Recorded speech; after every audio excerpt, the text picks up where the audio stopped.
So welcome, co-creators, and thank you so much for being willing to share your vision of an emerging world, of a new world, or maybe of a world which was earlier here and is coming again. When the side of it is, the tagline of this is for only you can tell this story, or only you can tell this your story. And this is because each of us has been creating this world. We have been co creating a world. We are also co creating something new, and it's very necessary for us to share it. Why it's necessary is because then, as one of us speaks, it sets out little sparks within the hearts of all who are in the call now, or who may be joining us later, or who may be listening to this later. We always have this every Saturday, and I was very it's difficult for me to describe the emotion, but I felt what a beautiful synchronicity that it is on today, September 11th. Because for me, it is a very sacred day.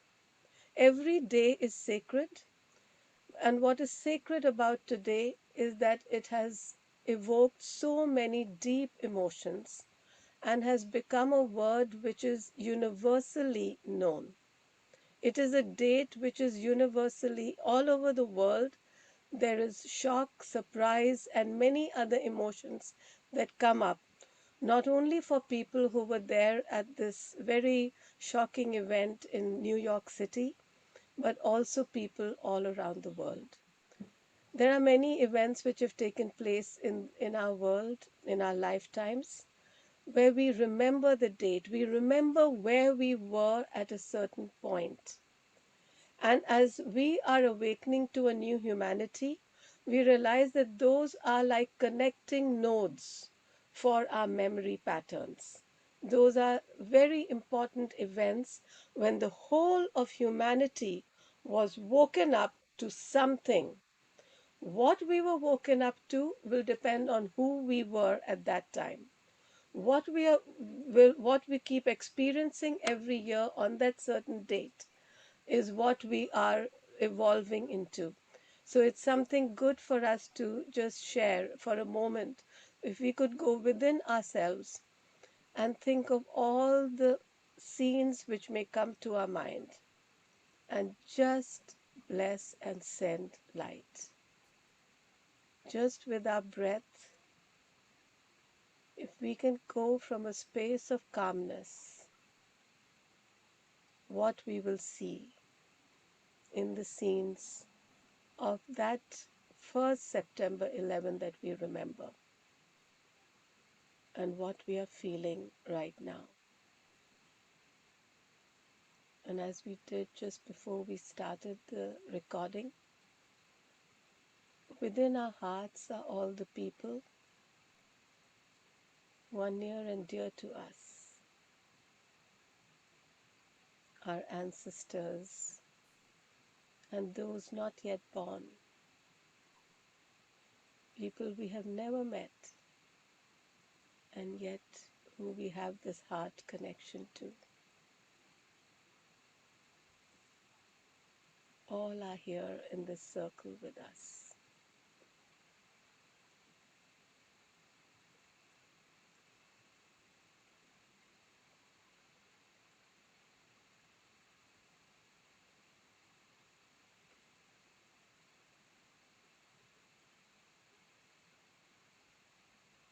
And with this, let's come back with our eyes open. And with our eyes, our vision, we see in front of us the new world which is emerging. We'll go around a few times with a few. First, we'll just go around. If everyone could just share in, let's go this time in reverse alphabetical order. So we'll start with Vivian. Anything Oh, that you would like to start with? um, September 11th, 2001, sort of for me marked the beginning of a series of what I would call mass events that were very impactful. Um, and one aspect of it was just the collective grieving that took place that day,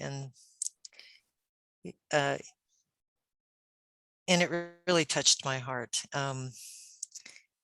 And I think that's one of the things that can be gained from these types of events is to allow us to feel the feeling, to feel the heartbreak or the compassion or the empathy for those who had both direct and indirect um, effects. Um, and so I just would like to share that it's an important moment. It's an important commemoration, but not to remind us of the grief, but to remind us of the opportunity for collective healing. This, I think, is where we're at right now. Just another reminder to us of the importance um, of collective healing at this time. Thank you. Thank you. Sarai.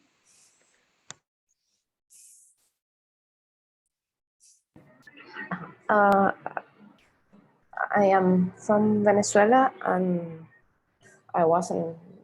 I haven't lived in the U.S. And it, that was a different experience as seen from the outside. Uh, I remember I was doing paintings on walls in my house, and I kept listening on the radio. All the announcers were very scared, and that's what that date means to me. It was the beginning of an age of fear, and it was different because we were very far removed from it. We were watching the news, but it was not on us. But at the same time, I could feel the pain, and I could feel all those awful emotions and anger and grief and everything. But I wish this age of fear would be over soon, because sometimes it still feels like we're in circles. Things calm down a bit, and then more violence. And it was an awakening. I was young, and it's like the first experience, like, wow, this is the world, and we need to change it. And I hope we can. I really do. How Thank you. beautiful. How beautiful to hear two different perspectives, because, yes, when you're near and far. And I remember I was driving back. I normally didn't used to listen to the news, and I was just called to listen to it at that time. I was driving, and I heard certain things at that time which later were not there again. So when you're listening in real time, you hear many things which later get changed, and but you may remember. So there's a lot in our collective memory, but I think the main thing that struck out for me is the reaction of people, even when we are not in New York City, we are in Miami. And I remember some people saying, oh, we have to leave the US now because now it's become a dangerous place. And I remember the thought that came to me was, but what is your experience? And it struck me then that we have started living because of hearing news from about one another, and we have not yet learned that internal compass. We haven't gone inside to our internal calmness, which can show us who we really are. So we are unable to respond, we react. We are able to respond in a wise way to what is actually happening. What are we who are distant physically supposed to do in a situation where there is terror and pain and despair right then? And I think over time, in the last few years, ever since then, since more of the world has started listening to news, we have started developing the story that the world is a bad place. We have started because that is what the news is all about. And I used to think also, why is news always bad and not good? And suddenly it struck me why. It's because as human beings, we don't accept what is bad, what is painful, we don't accept it. We know that it's wrong. Things which are peaceful and nice, four people talking about the world, is boring. You know what I mean? It's not exciting. So it's not going to be on the news.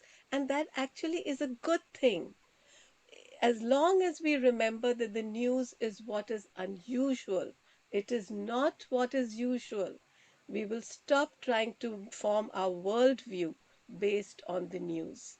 I think the time that it struck me from that September 11 to today, September 11, where am I at this time, is more and more understanding that unless we know who we are, we won't know the truth. We will only know what's truth if we understand who we are. Thank you.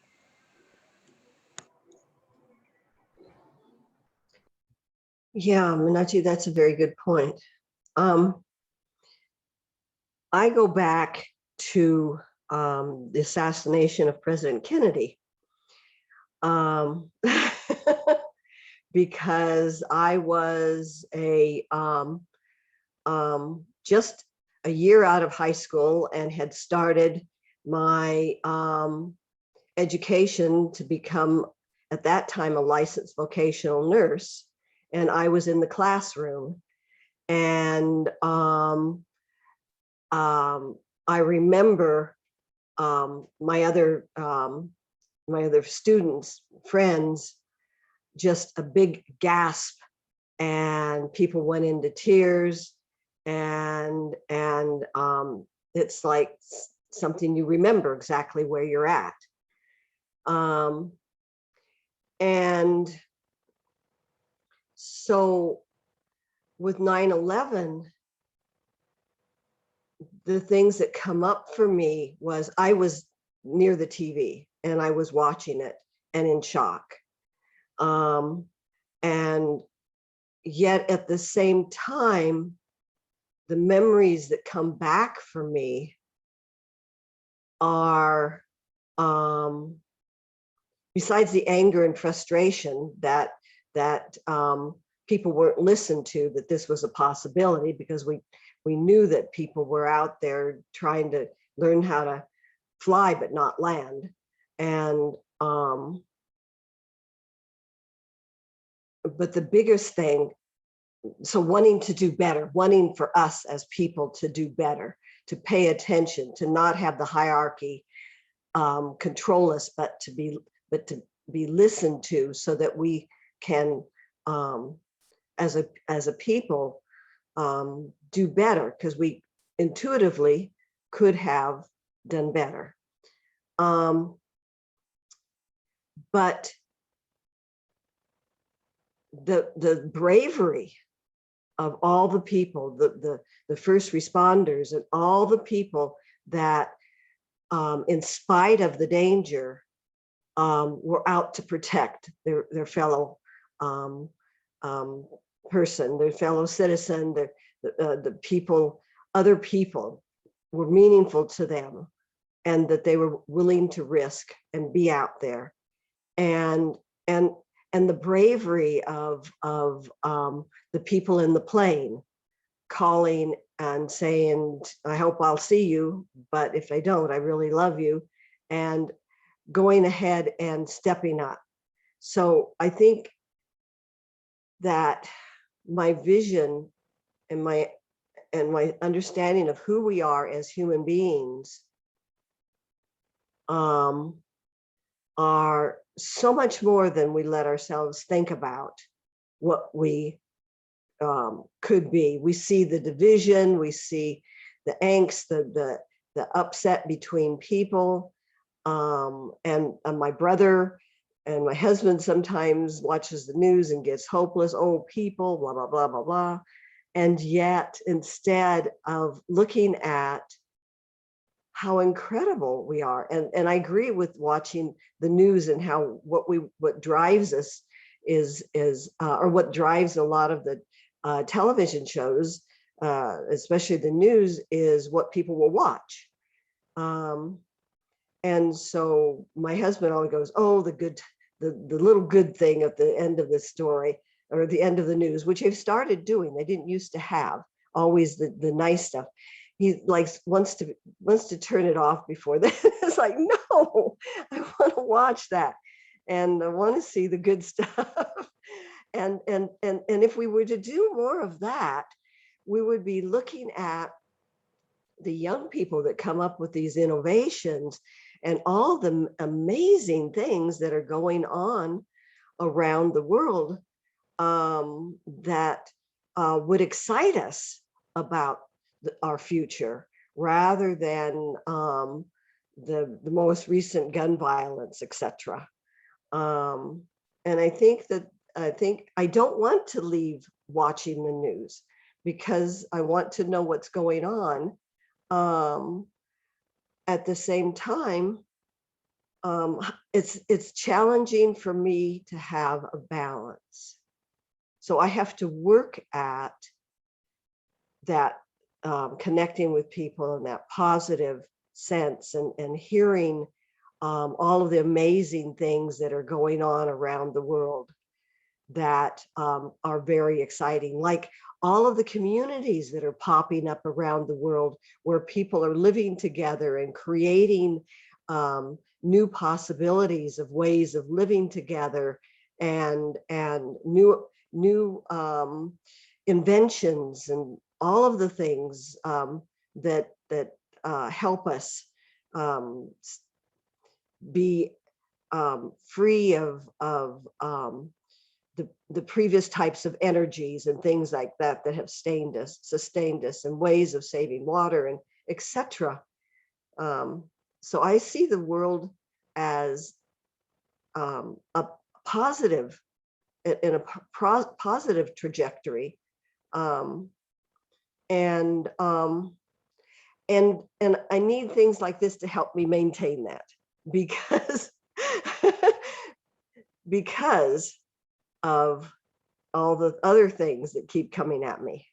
So thank you for doing this.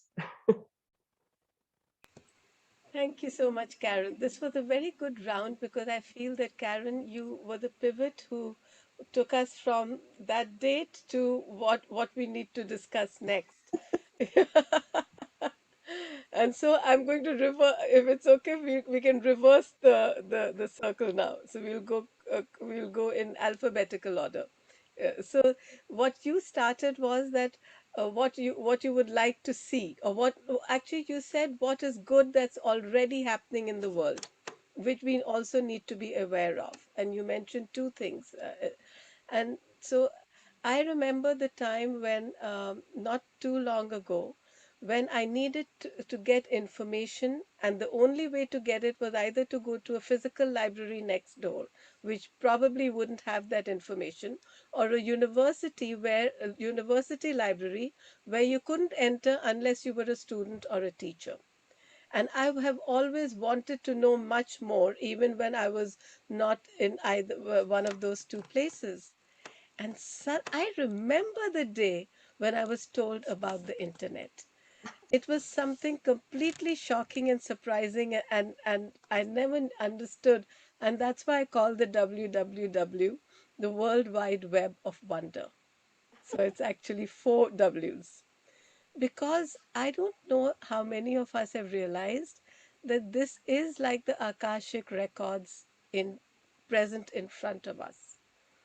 And then the social media, so much is spoken against it, but on my social media, wherever I am, because I say, I, in my first part of my life, I was very internalized and didn't want to meet many people, and in the second part or third part, whichever one I'm in right now, I go wherever there are people. And so in social media there are people, and I always have such wonderful things. I always see wonderful things.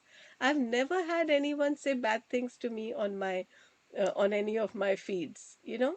So there is this aspect of it. I see this aspect in reality for years and years. I see that, I know we talk about Facebook, but I see that it comes up to me and it reminds me what I wrote 10 years, 7 years ago. I said, wow, I wrote that. I can't believe it. Cool. And to me, it is a beauty, it is a wonder that someone's bringing in front of me what I shared and what I wrote. It's bringing myself back to me, you know. So I really feel that the internet has come as such a boon and a blessing, and as everything in life, it depends on how we look at it and how we choose it. It is the best way to see what we are projecting out into the world, because that is what is coming back to us. That's my feeling. Thank you. Sarai?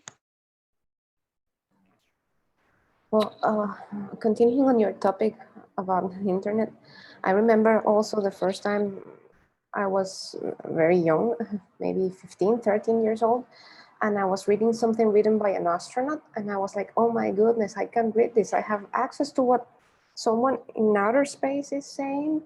And that was, wow, it was mind blowing for a moment. And as you say, I think some people are always saying that technology is separating us. And I say, no, I'm an example that if we didn't have this technology, I wouldn't be meeting all of you. I'm in a different country. And for me, it has been a blessing.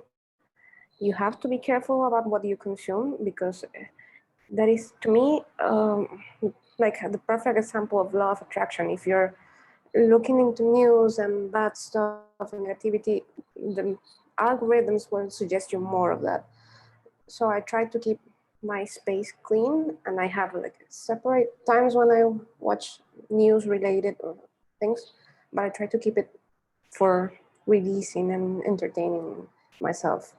And I think there, well, the internet is a blessing because it lets me connect with people who are far away, lets me talk instantly with my family, which I couldn't do years ago. And I can be like texting someone and telling them, oh, I'm eating this, and sending them a picture, and they're like, oh, I haven't eaten this in 10 years or 20 years. I think we're on a good path. We have to be careful about it, because there's people who take advantage of this spreading of information. But I am hopeful. I really like social media. So thank you very much. I guess it's Vivian now.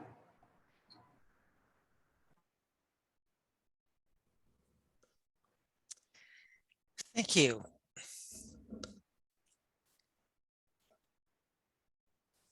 I'd like to look at the information that is available to us through the internet or through social media or even through mainstream media as platforms by which you can obtain information that tells you about who you are.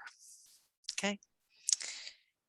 Now, granted, we often come across information that is not to our liking or that we believe does not reflect who we are.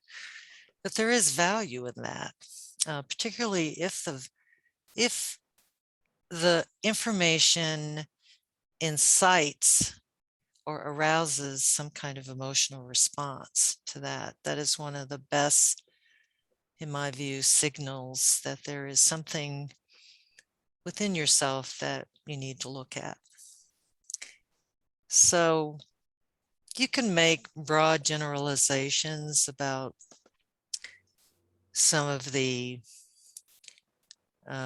information that's provided on these platforms that are,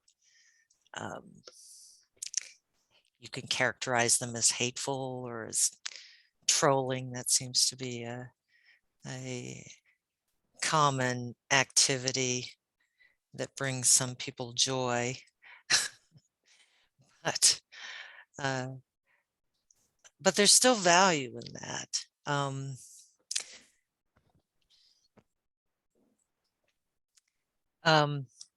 So it is designed to tell you something about who you are, and it could be different for everyone.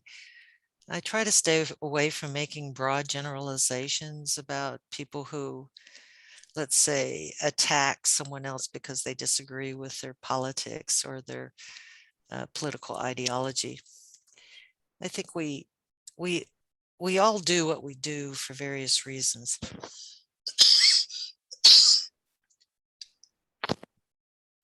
Excuse me. It's like, just as an example, it's like a doctor looking at, excuse me, some physical symptom. And based on their experience, they decide that that symptom actually reflects some kind of core issue or, some inner, oh my gosh, some inner challenge or inner issue. And so what is taught is that when you see certain symptoms, that means that this is the issue going on, and then they are taught how to resolve that issue. But it really is, it is individualistic. It is possible that one symptom can appear in two different humans that reflect two entirely different underlying issues.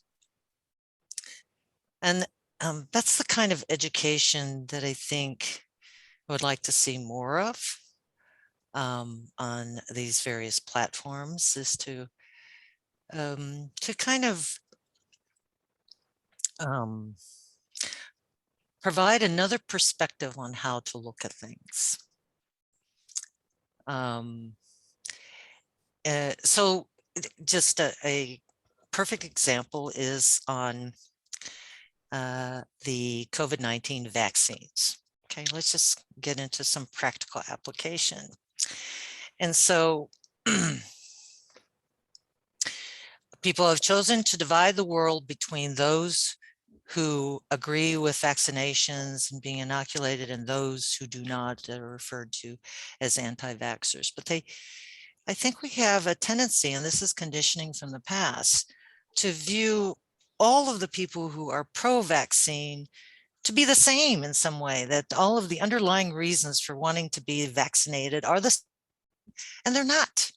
And likewise, everyone who opposes vaccination, who is, quote, an anti-vaxxer, holds that position for the same reason, or maybe a handful of common reasons. And so you can throw every anti-vaxxer into this category. And the truth is, in my view, my humble opinion, is that every motivation for vaccinating or not vaccinating is individual. It is the result of a composite of different beliefs and thoughts and experiences of that soul expressing in that human form and drawing a conclusion, whatever it may be, whether to get vaccinated or not.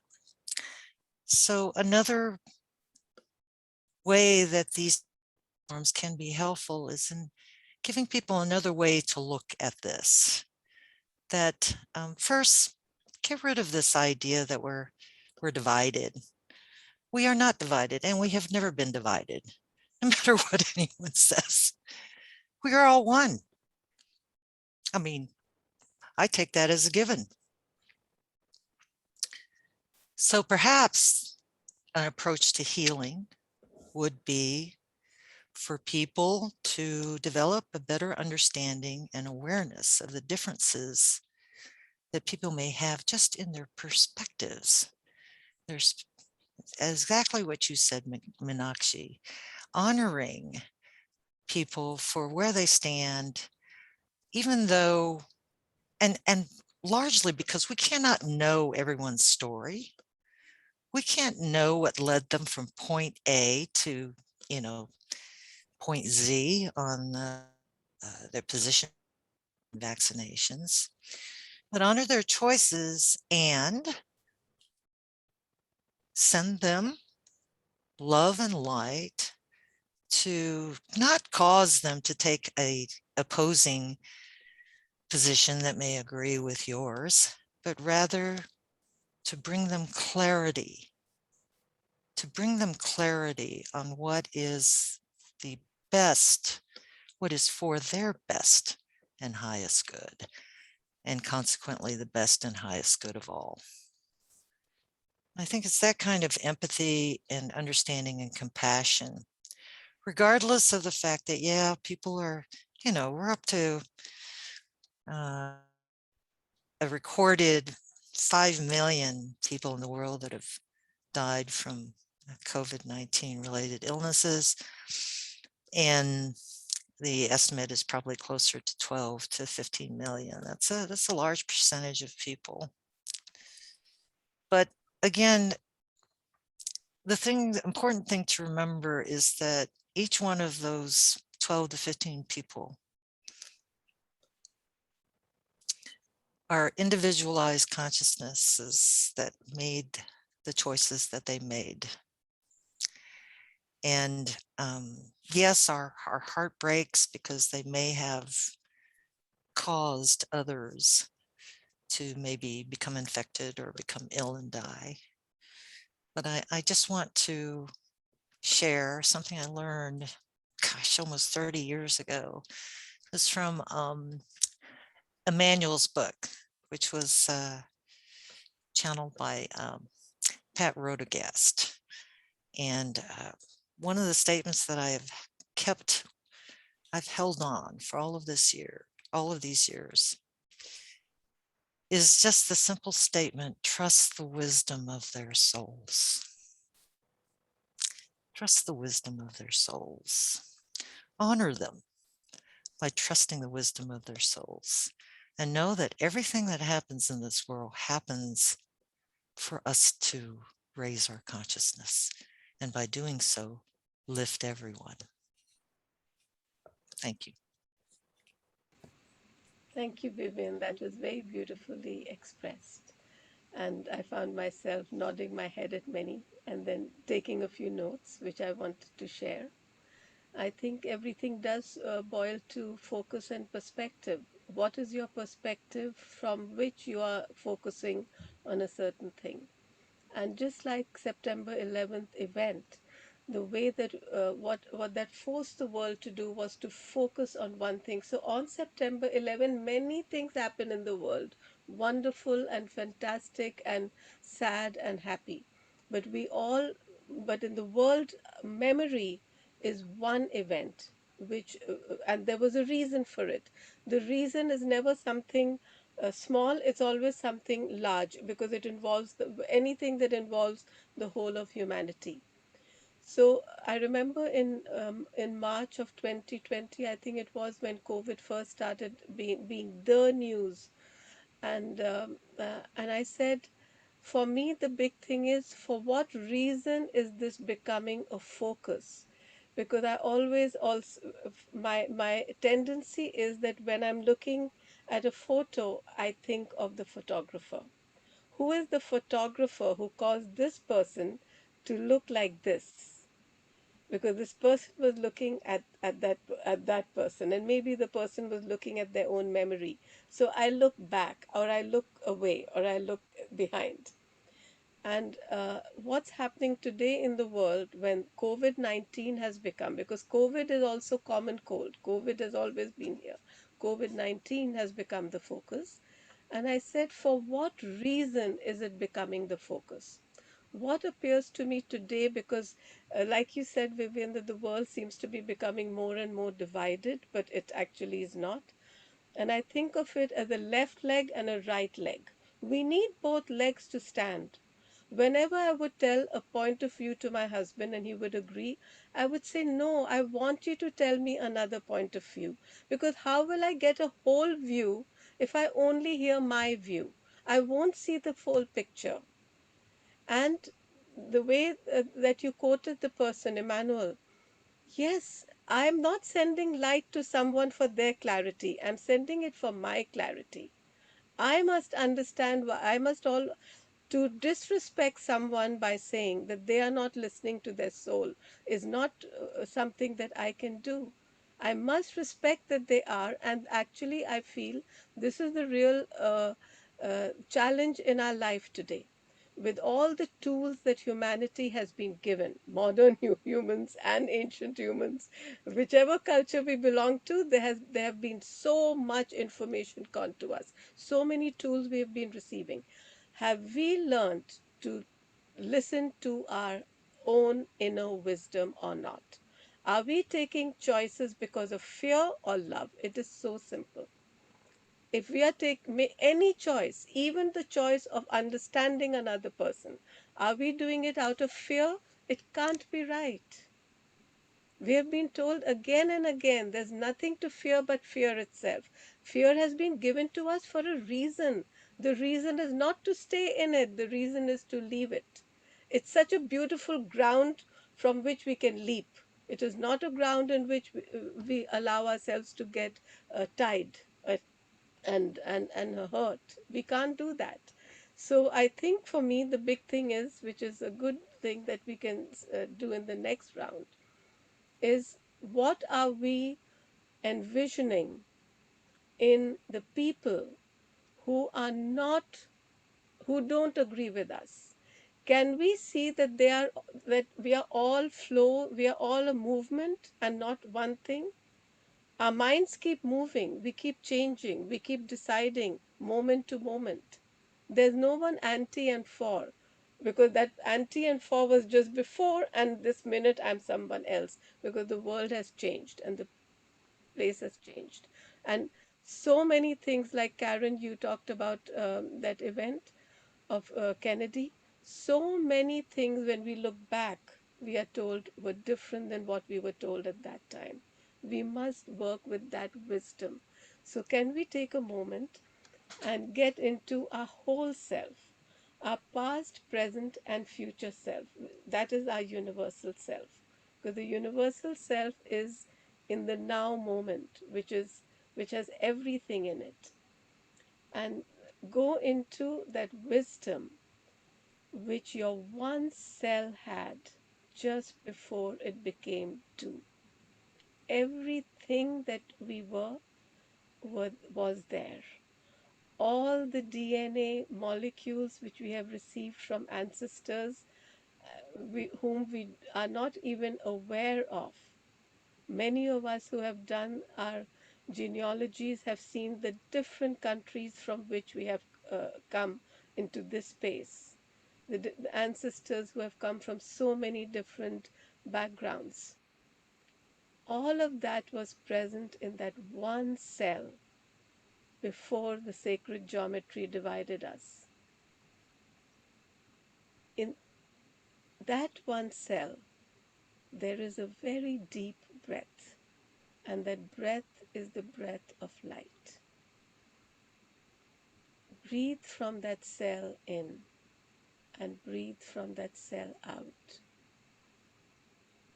Breathe in light, which is knowledge, wisdom, love, and breathe out loving light. And take a few breaths here so that you feel you are that universal being, that one person, one being, one cell.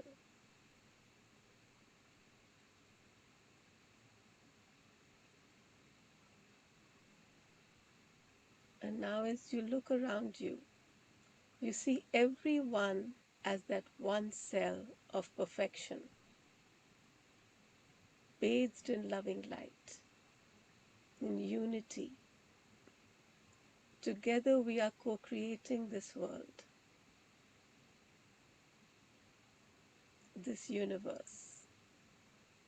And from this space, as I call your name, what is the gift that you are giving to this emerging world, which is also this beautiful one cell?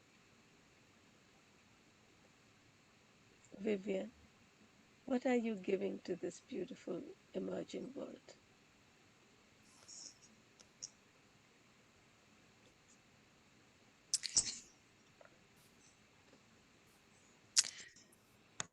I am bringing into this world the energies of light and love to create a space for great nation and to be the greatest expression of love that I can be in this form. But ultimately, I think it is the consciousness that we are all one. And when I look at the three of you, I see myself. Thank you. Karen, what is it that you are bringing into this emerging world? What are you gifting?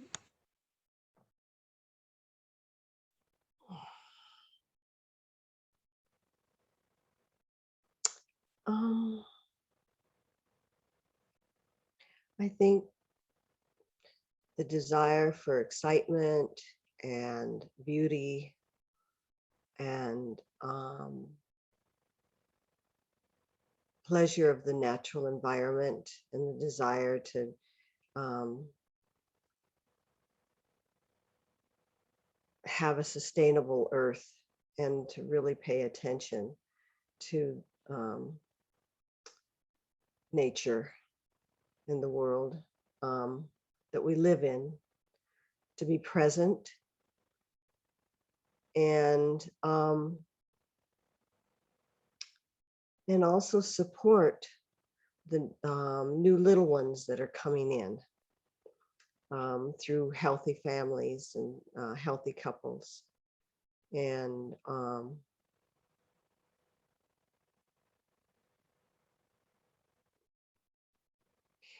I think probably shake things up a little bit once in a while.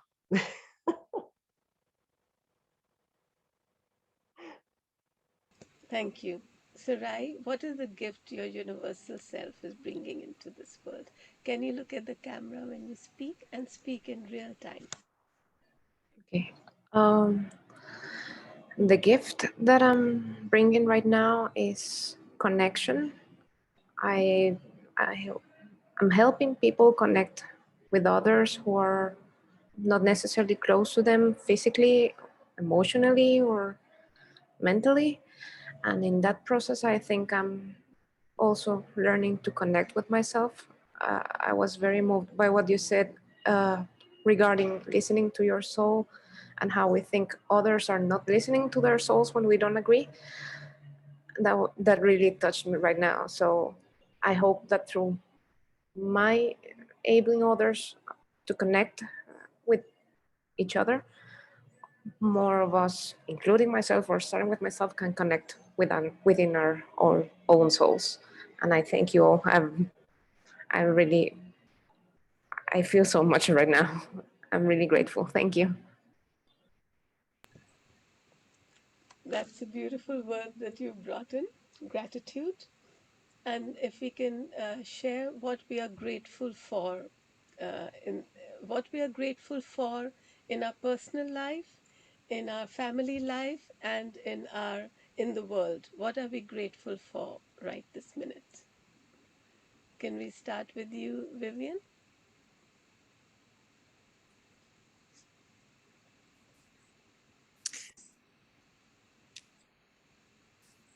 I have been isolated very much for the past year and a half.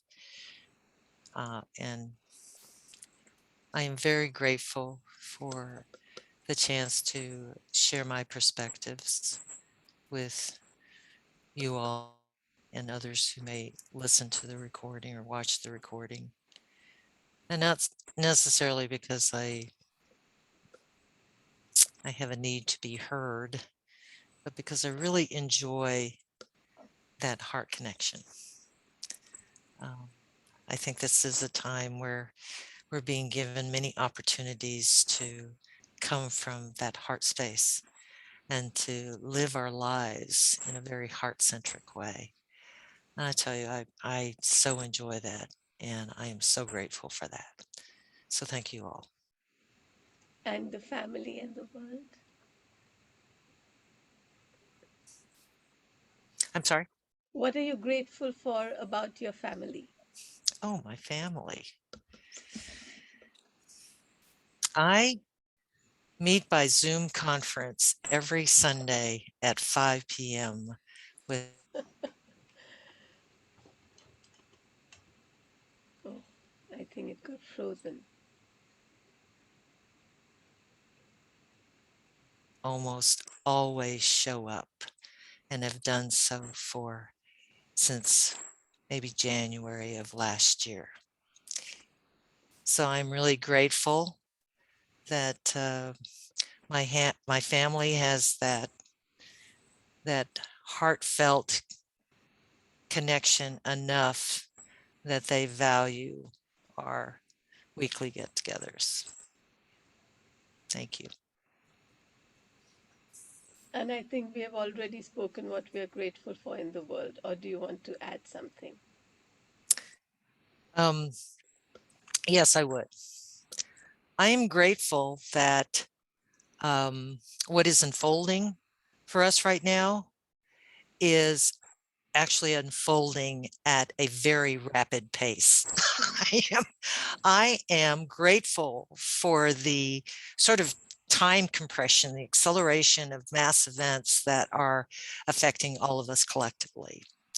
Because I do believe that those have been on this path, you know, um, it's not that we're losing patience, but we have this incredible inner urge for the world to kind of get on with it. Okay.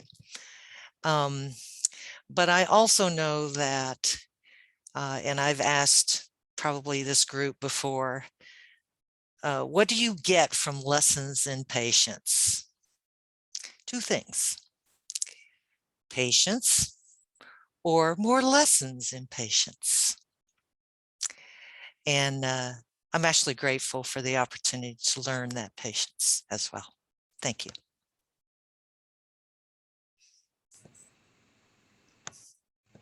Who wants to go next? What you're grateful for in your personal life, family life, and the world. Me. Um, in my personal life, I'm grateful that for the past year, I've been in touch with people who are very connected spiritually, and I've been learning so much.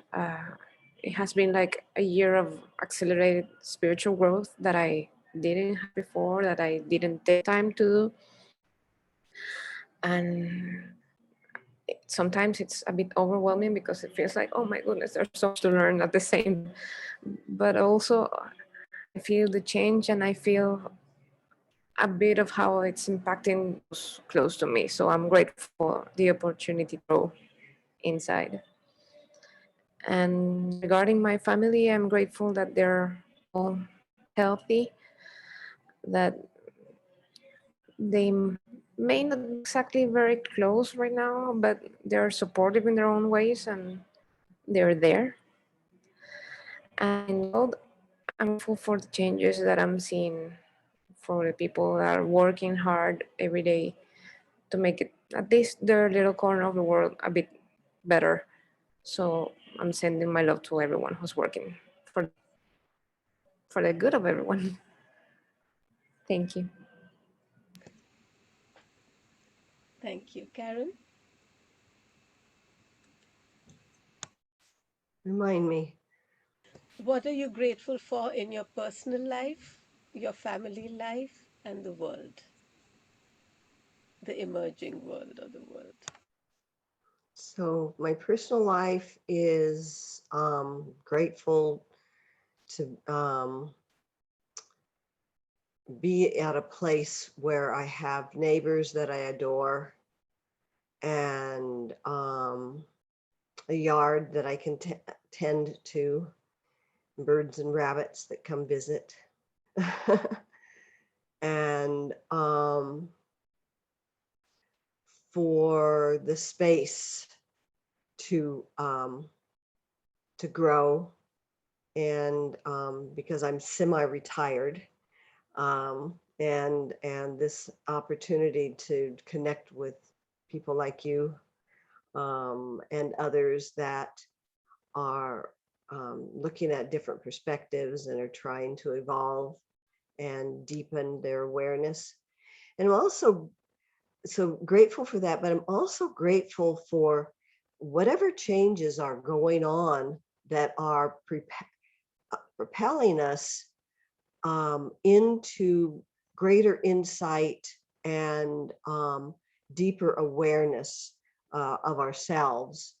In that there are, I feel that there's a lot more source connection that is coming to me that didn't seem to be there so that before. So it feels like things have gotten lighter somehow, that energetic exchange, that intuition is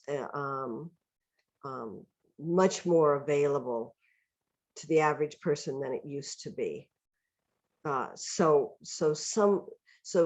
there are some amazing things that are happening on that level.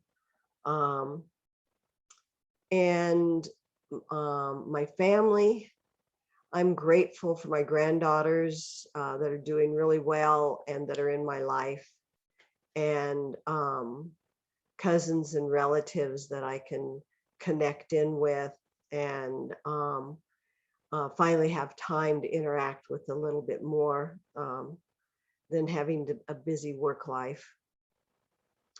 And they are people that have different perspectives, and so it's challenging and interesting to interact and um, um, open myself up to new ideas and thoughts, and that they are well. And to the world, I am grateful that people are trying to come together and look at the other side, and are trying to figure out how do we have these discussions, and also are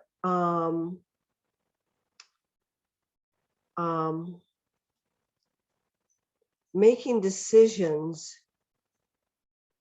that positively affect all of us. They're doing their best. They're the bravery, I think, that I am seeing of people who are taking, setting their own needs aside to be there for everyone. I think I am seeing, and am so grateful for them doing that. So that's me. Thank you. Thank you, Karen. I'm grateful in my personal life because I'm finally being able to look after my physical health, because I'm 65, and at this age I have to start learning a new way of being physically, you know. And so I have very good guides, which I had intended to find them, and I see that it has manifested. And many things around, like in my house, and I see the interconnection between my house and me. Both needed a lot of repair, and both are managing to get it done. So that's very beautiful in as peaceful a way as possible, because change always also means a lot of struggle, you know, because there's always that entropy and that not wanting to change. Then there is also in my family life, though we are four and we are all in different continents. Well, two of us are in the same house. Um, I'm really grateful, therefore, for all these technologies that help us to stay in touch, so that we really don't miss one another. People always are surprised when I say I actually don't miss, even though it is my husband and my son. I don't miss them. I've not seen my husband for, I've not been in the same physical space with my husband for 2 years. But both of us were able to tell one another we don't miss that. And I think that's so beautiful. We've been married for so many years. We share everything. We're talking about everything that we need to. But sometimes you do need that space and to do whatever other work we have in our life. And I don't know why, but the thought of death is coming up here right now for us, for me, because of the discussions we've had from the beginning of this. We always think that death is bad. We can't help it because emotionally the people left behind will always feel that death is wrong, even though we know it is the greatest and the only truth we know about life, that each of us will physically die.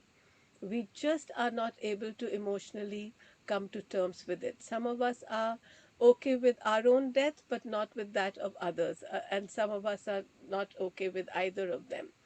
And I think one of the things, greatest things I learned from my father's death, which was the closest to me, for the first to closest to me, was that death can come because of an error, but death is never a mistake. Death is not in the hands of human beings. It does not happen because of illness. It does not happen because of any other reason except that this person, this soul in these clothes just needed now to change. That's all that death is. And if that error doesn't take place, it's very difficult for us to accept it. If someone is right now, if one of us suddenly disappears, even from Zoom, we get distressed. Oh, the video is frozen. Imagine if one of us suddenly dies. It will be a shock because we are all fine, we're talking and everything. So, for one reason, if I fall ill and I die, it's easier to accept. But we should not judge that death. We should not judge that the reason for that death was because of an illness or a choice a person made. That is actually the local, the most smallest understanding of ours that thinks that. The wisdom of us knows that death is always for another reason, which is therefore a great mystery, because we won't know when. Most of us don't know when we will die, and that to me seems like an adventure. We won't know when it will happen. And so this is what I'm grateful for, because I feel I'm learning all this from the discussions we're having. This is what I'm also grateful for this world, because so many points of wisdom and understanding are coming up, because and we are all being able to evolve together. In every Sunday and next tomorrow also we have Tavita's meditations, and she that meditation is really a journey. She really helps us to connect to the soul. I mean, many people just can come out of it after that. They're there for a while. And I suddenly realized one day, and I said, I know it sounds terribly arrogant, Tabita, but I feel that I've just attended a school for gods. And I know that in all the gods, all the beings who have come into our world as gods have said, you are gods. They say, Jesus said, don't you know that ye are gods? Krishna said, Buddha, or everyone who has been God-like to us, they are, we call them archetypes, because that is what we have to wake up to understand.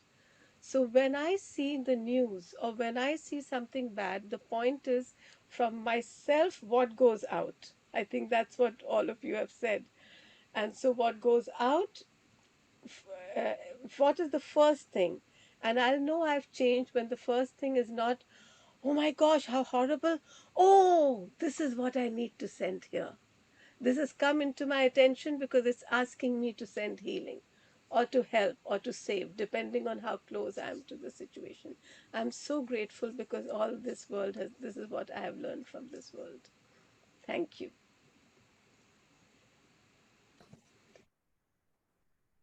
So we're going to do the gratitude lotus exercise in front of the heart chakra. The high heart is here at the thymus, and the heart chakra is here in the center. It's called the anahat, or the unstruck sound. So it's a very beautiful expanded and right in the center of our energy bodies. So we start with our folded hands, and we bring to mind everything that we are grateful for. And as we do, the lotus fingers start opening, and when they are like this, they are in the form of a lotus. This is also called the lotus mudra, and it's a very beautiful mudra because it allows you not only to express but also to receive. So after the lotus is fully open, we pause it at the heart, and we receive the blessing of our gratitude. Because I realize that when I'm grateful, I realize how beautiful this world is, how many of my wishes come true. And if I don't give a chance to express my gratitude, I'm not able to see that actually I keep getting everything that I want. So the gratitude has that beautiful way of bringing that emerging world into being. The caterpillar emerges into the butterfly. So we're going to do it together in sync, because when we do things synchronistically, in synchronizing with one another, then the energy is far more powerful.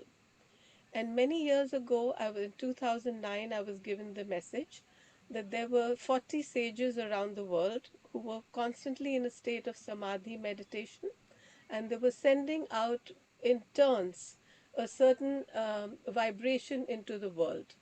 All of them are now transitioning, what we call death. They're transitioning to the sukshma, or the other layer, where they are still with us but not in the physical body.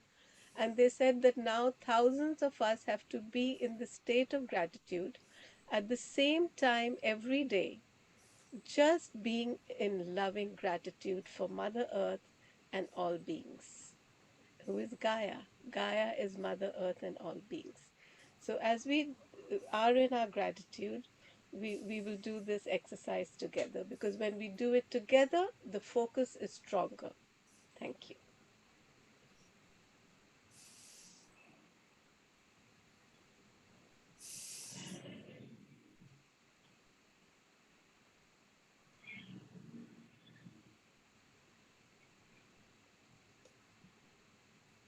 And with the lotus open in front of our hearts, receive the blessing and absorb it into every being, every energy body.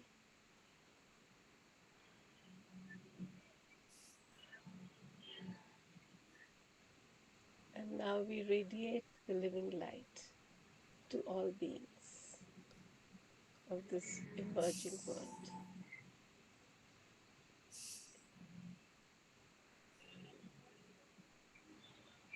with our eyes and our hands and our whole being.